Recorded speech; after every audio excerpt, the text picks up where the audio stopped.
what makes an extraordinary woman? Not necessarily what you might be thinking. I want to tell you a story about an extraordinary woman that impacted my life. She was of small stature. She was petite, maybe 4'5". Her story is that she was orphaned and ended up raising her siblings and then married and had 4 children of her own and then was widowed very early. I heard stories of how she would use her hands to heal and serve people in her community, in healthcare systems and in home settings, despite the lack of any degree. It was in South America and it was in the 40s and 50s, and she did some amazing things. I experienced it as a child because she was my mama. That's what we called her. It's a term that's unique to our family, I think, for abuela, which is, as you know, a Spanish term for grandmother.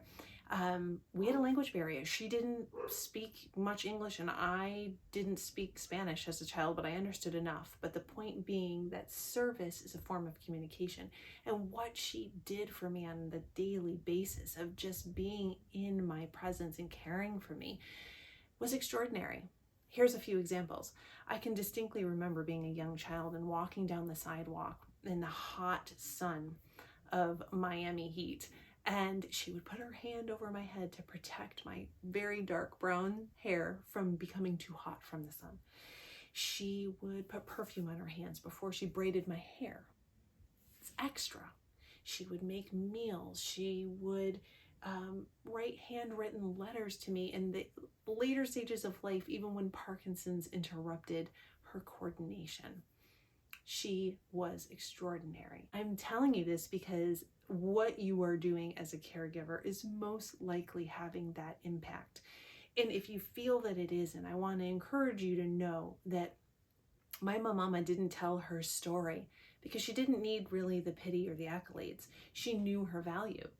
She always made time for personal growth. She always took care of herself despite whatever challenges she was facing.